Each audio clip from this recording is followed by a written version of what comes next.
সবাইকে সুপ্রভাত আমার প্রিয় বন্ধুরা। এই যে সকালবেলা আমার মেয়ে দুটো উঠে গেছে। বড়টা আগেই উঠেছিল, তো ছোটোটা এই সবেমাত্র ঘুম থেকে উঠলো। তাই এই যে খাটের এখানে দাঁড়িয়ে দাঁড়িয়ে বাইরে জানলা দিয়ে বাইরেটা দেখছে। তো এখনও বিছনা তোলা হয়নি, তো তোমরা কেউ কিছু মনে করো না, কারণ ও সবে ঘুম থেকে উঠলো। তো তারপরে যে আমি দুধটা জ্বালাচ্ছি, ও ঘুম থেকে উঠে গেছে, ওকে খাওয়াতে হবে।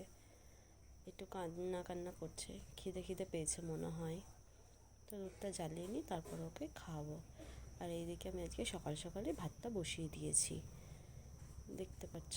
তারপরে এই দেখো আমার মেয়ে বড়টা এখানে পড়ে বই অনুযায়ী কেঁদেছে, চলে গেছে ওই ঘরে। সব বই খাতা ছড়িয়ে ছিটিয়ে রেখে বনুর কাছে চলে গেছে। তারপরে যে ছোটোটাকে খাইয়ে পরিষ্কার ফ্রেশ করে দিয়ে এই যে এবার বড়টাকে দিয়েছি, জল খেতে দিলাম, দিয়ে ওকে খাবারটা দেবো। তো ভাত তো আগেই দেখালাম, ভাত হয়ে গেছে, মাছ ভাজছি। আর এখানে একটা সব কিছু সবজি দিয়ে একটা তরকারি বানিয়েছি। আর এই যে বেগুন ভাজা করেছি। বেগুন ভাজাটা সকালে খাওয়ার জন্যই করেছি, রুটি, বেগুন ভাজা আর আম। এটা হচ্ছে আজকে সকালের টিফিন। এই যে ওকে এখন খেতে দিতে যাচ্ছি। ও বোনের সাথে বসে আছে, টিভিও দেখছে। ছোটোটা ওই দিকে আছে, তাই দেখা যাচ্ছে না ওকে। এই যে ও খেতে থাক। তো রোজ তো বড়টার চান দেখাই, আজকে ছোটোটার চান দেখাচ্ছি। এইটাও জল ঘাটতে খুব ভালোবাসে। ওই দেখো একটু কান্না করে না চান করানোর সময়, বরঞ্চ জল থেকে তুলে নিলে কান্না করে। ওই দেখো বসে আছে, দেখো, আর নাচ করে গামলার মধ্যে বসে বসে। ওর দিদি জল ঢালছে মাথায় আর ও চান করছে। ওই দেখো কি আনন্দ করে চান করার সময়। ও জল ঘাটতে এটাও খুব পছন্দ করে। ওই দেখো ও মাথা দিয়ে ঢালছে, তো তাই চোখে টোখে পড়ছে, তাই একটু এরকম করছে, কিন্তু কান্না করে না। দেখো কত আনন্দ করবে, গামলার মধ্যে নাচানাচি করবে।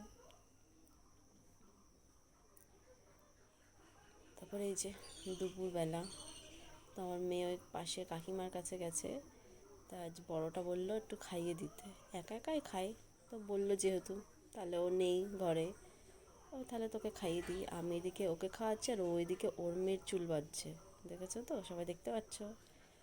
ওরকম ওর অনেকগুলি আছে, ওদেরকে নিয়েই সারাদিন থাকে, চুল আঁচড়ায়, শ্যাম্পু করায়।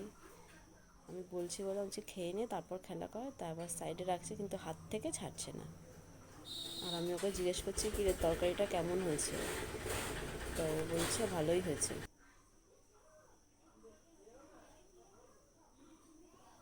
এই যে আমি ওকে খাওয়াচ্ছি, ওকে খাইয়ে নিই। এই যে তারপর বিকেলবেলা আমার বর লিচু নিয়ে এসছে। তো লিচু নিয়ে এসছে না শাক পাতা কিনে নিয়ে এসছে, সেটাই বুঝে উঠতে পারছি না। দেখো কটা লিচু ঝুলছে আর কটা আমার মেয়ে খেয়ে নিয়েছে। এই যে তারপর ছাদে এসছে, পায়রাগুলোর পেছনে দৌড় করছে। পায়রাগুলো খাচ্ছে আর ও গিয়ে গিয়ে তাড়াচ্ছে। দেখো ওর মধ্যে যাচ্ছে, ওই যে ভাবছে পায়রাগুলো যে ওকে খেতে দেবে, তাই ওদের পেছন পেছন ও ছুটছে। ওই দেখো।